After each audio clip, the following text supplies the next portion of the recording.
Most of those against the rate increase were representatives of the Dallas chapter of the People's Party. But one of the party's spokesmen got into a heated argument with the council after he was asked to leave the podium when he spoke longer than his allotted time. It's going to take me about 3 minutes to read these things, and I don't know how long it's going to take y'all to answer. Now, I don't think that's fair, with as many people here as wish to speak on this subject, for us to give this speaker... Well, we provided 6 weeks of work on this, which we submitted to y'all. I ain't even convinced y'all provided an hour work on it. Listen, Mr. Mayor, after we hear the other people. That's what I feel. Now, well, I want the certification now. Young finally left the chamber when he was confronted by several plainclothes policemen. Then the council got down to deciding what it should do about the rate increase. Councilman George Allen made a substitute motion that the hike not apply to those who use 300 kilowatt hours of electricity or less per month, an attempt to protect those on fixed incomes. But Allen's attempt failed and was followed by the vote to grant the increase requested by Dallas Power and Light, with Allen casting the only negative vote. The increase approved by the council will mean about $1 a month more on the average residential bill in Dallas, but the hike will not take effect until DP&L gets approval for it from the Federal Price Commission in Washington. Jack Hill, Channel 8 News on the Move.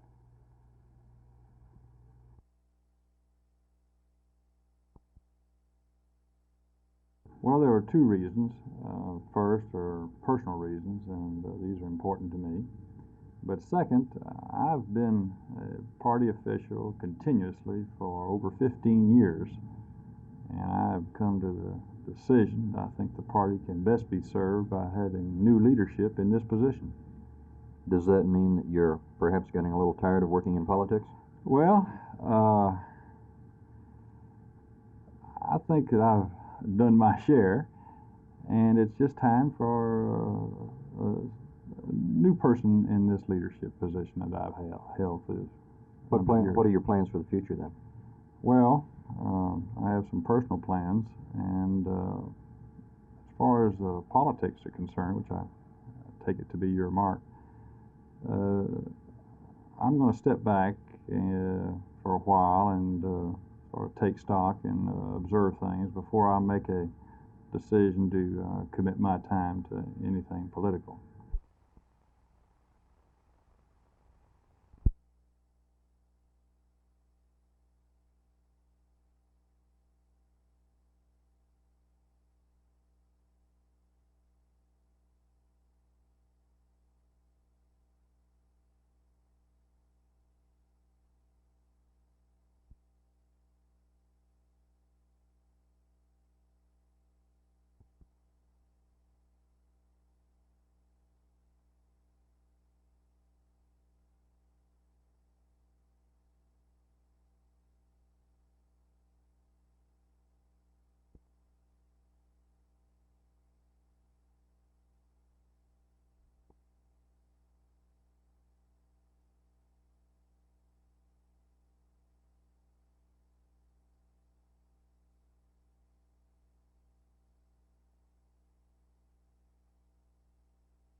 Elizabeth, how many Valentines did you get? 24. 24? Is that one from everybody in the class? Yes, ma'am. Did you get one from your boyfriend? I don't have a boyfriend. Do you know why people give Valentines to people? Because the wolves came to these people and they thought a special God helped them from the wolves, and they saw birds pick a partner, and they always had a party on February the 14th. Oh, I never heard that before. Who's that Valentine from? You mean it's a secret Valentine? It doesn't say who it's from. Do you think it's from a secret girlfriend? I don't know. Do you have a girlfriend? No. Are you a little young to have a girlfriend, or you just don't like girls? I don't like girls.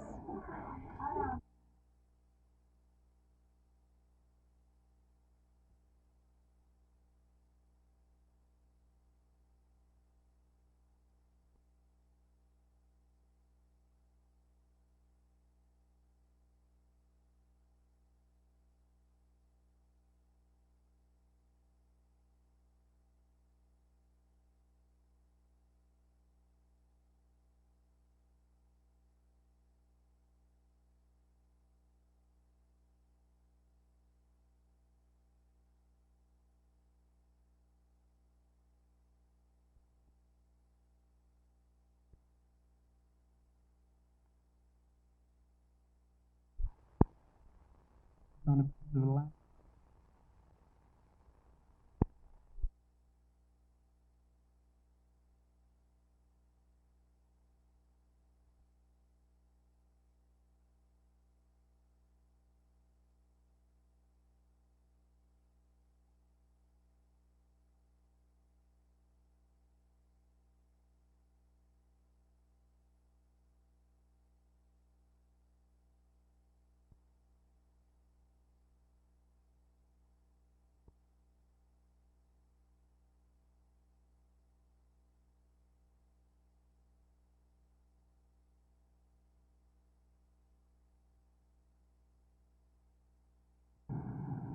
Asking to be generated by this rate increase. Obviously, our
The judge has made about 19 pages of findings of fact and conclusions of law, summarized first that many provisions are vague and indefinite and therefore unenforceable.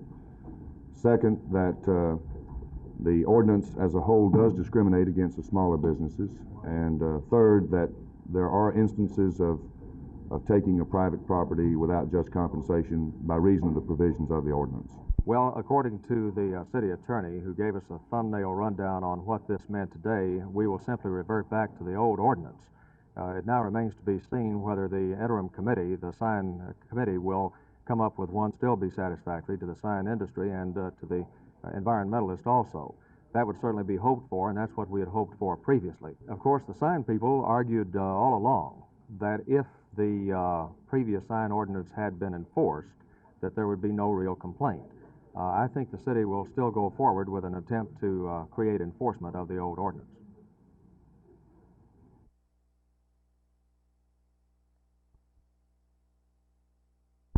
Last week, according to all reports, the Fort Worth City Council members were unanimously behind the bond election for April 11th to pay for the city's part of purchasing the Fort Worth Transit Company and to pay for a new central library. But the unity of the council faltered in pre-council meeting this morning. Councilman Jess Johnston and Leonard Briscoe said they would vote against the bond election proposal if it was put to a vote today. Johnston says he is not against the funding of the library or the bus company purchase, but he doesn't feel a bond election is necessary. The Certificate Obligation Act was passed in 1971, which gave the councils the right and the responsibility to manage the city. I feel as a duly elected board of directors that it's incumbent upon us to do the things we were elected to do.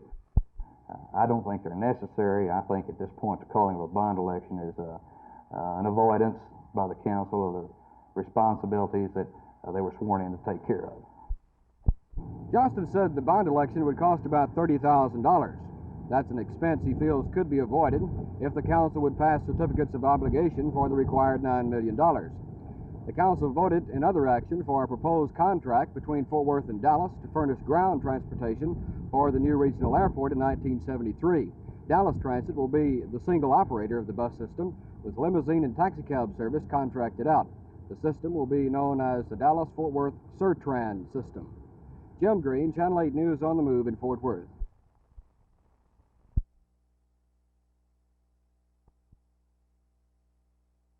My first act as governor would be to send a comprehensive message to the state legislature, embodying in detail concrete recommendations as to what could be done for the streamlining of the government, with a recommendation that they take action on it, and with the knowledge of the people that I have made this recommendation, so that hopefully we could get something out of the legislature. Do you think the legislators themselves are falling down, or is it the fault of the way the state government is run? I think basically it may be the fault of the way the state government is being run. I would not want to pick any quarrel with any particular legislature. However, we have had the rather intriguing spectacle of a bunch of legislators sitting around and passing an ethics bill, which the Attorney General promptly declared to be unconstitutional on grounds that a first-year law student would have made it unconstitutional.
No.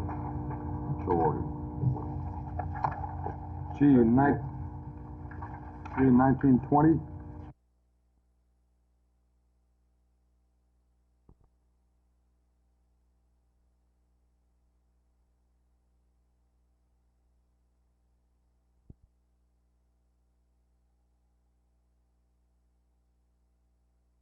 I refer to low-income people who, because of the economics of their situation, they can do no better than burn whichever number of lights necessary to keep their home illuminated, and maybe keep a washing machine going, keep the clothing of their families clean.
A young man with a feather in his hair steps out into the campus common in front of the Student Union building, a microphone held in his hand. The feather reminded us of old Geronimo movies, but Geronimo was Apache. This young man is Mohawk. Geronimo went down in history as a warrior, and whatever the truth may have been, his image was one of deadly attacks and war whoops.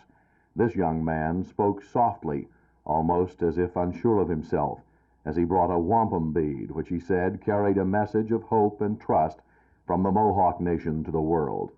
Another young Mohawk told those assembled, "We want to have friends. Our hearts welcome you, just as our forefathers welcomed those who came from Europe and Africa in 1492. We have danced the twist," he said. "Now you have the chance to dance as we do. We have come to dance, not as a Wild West show, for we are no longer animals in a cage, but a dance which reflects the seasons and the laughter and the tears of the Mohawk Nation." And then, in a common where the SDS screamed anti-American slogans such a short time ago, 100 young people, and some who were not so young, danced the circle dance. The circle never ends, as life must never end if the legends of the Mohawk are to be kept alive. They came, they said, to talk about peace and understanding for all people. Their message is one of truth and purity and never-ending life. For, they say, that sun shines on all men of all tongues equally. Jerry Taft, Channel 8 News on the Move, on the campus at the University of Texas at Arlington.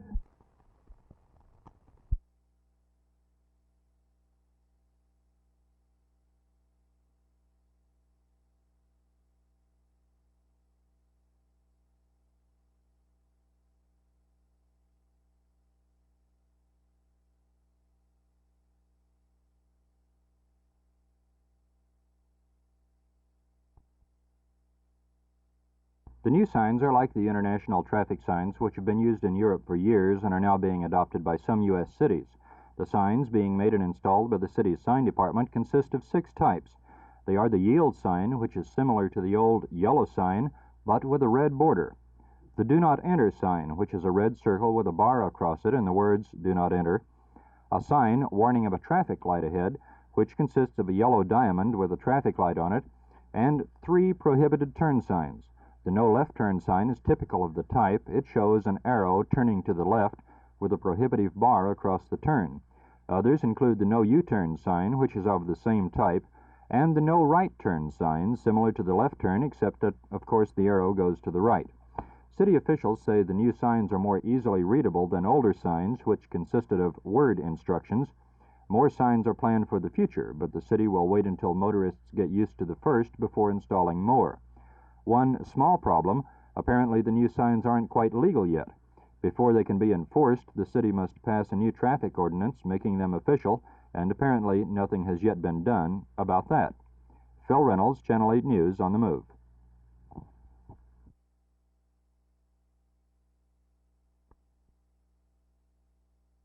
Well, I am personally convinced that there is a substantial traffic through the office of the Dallas Legal Services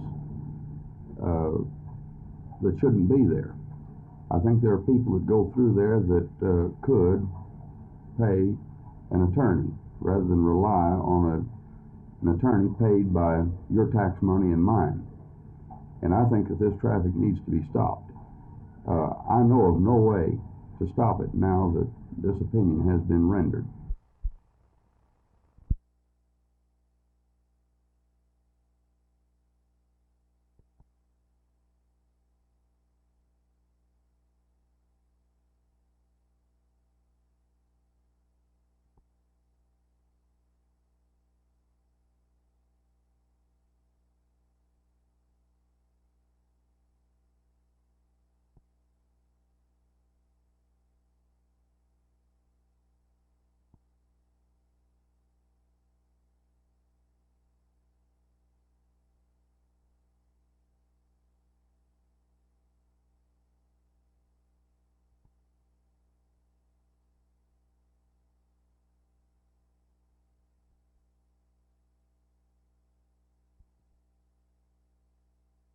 The latest figures of 1969 show that our auditing procedures recovered for the state of Texas $3.8 million that we were entitled to.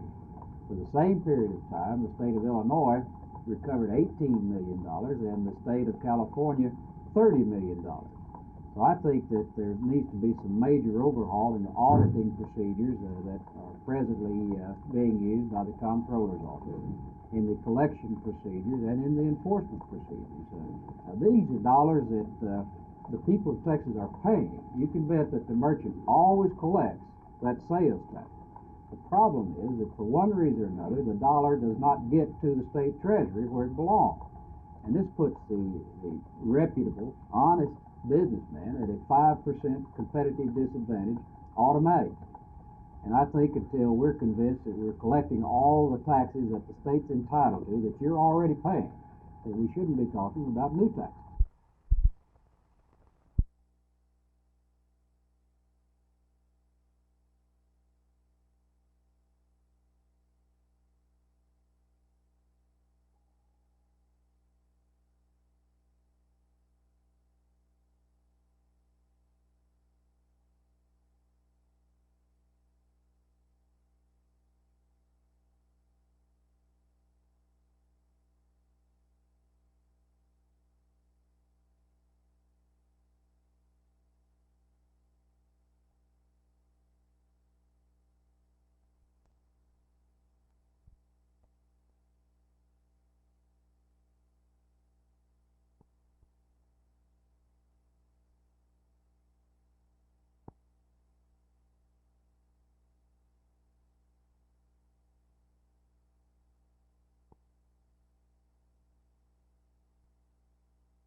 Other than various keepsakes, some pleasant and exciting memories, the memorial behind me is the only physical remembrance of Captain Vernon Castle of the British Commonwealth Royal Flying Corps.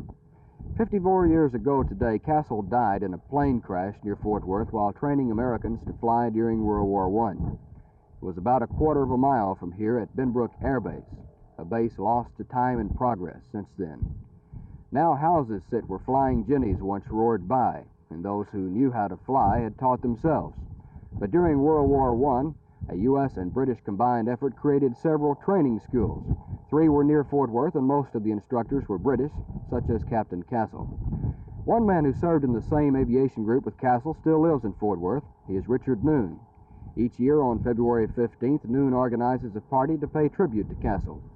Benbrook city officials and Carswell Air Force representatives joined Noon today for coffee and talk of old flying machines this morning. Then they proceeded to the Vernon Castle Monument for memorial services. Noon recalls the excitement of the World War I era through old yellowed newspapers and pictures and an old flying cap and a shoulder patch. He's 82 now and admits to some memory problems, but he does remember Captain Castle. Magnificent pilot, one of the really bright, intellectual, intelligent pioneer pilots, especially in aerial warfare. This is a type of plane that Captain Castle was killed in. Yes, absolutely. The war horse, the horse preparing to go into war. They were not crude, they were mechanically and aeronautically perfect, of course, but they were workhorses. Captain Castle was proclaimed a hero by saving the lives of 2 other men. His quick action avoided a mid-air collision, but cost him his life at the age of 33. Richard Noon has survived to jets roaring at supersonic speeds over the same spot where Castle crashed 54 years ago. The Air Force, celebrating its 25th anniversary this year, probably exceeds far beyond the wildest dream of Castle as he split the air at 70 miles an hour over Benbrook, Texas in 1918. What do you recall about Captain Castle? What do I recall? Well, my first impressions are briefly said in that he was a brave man, a perfect gentleman under all the circumstances.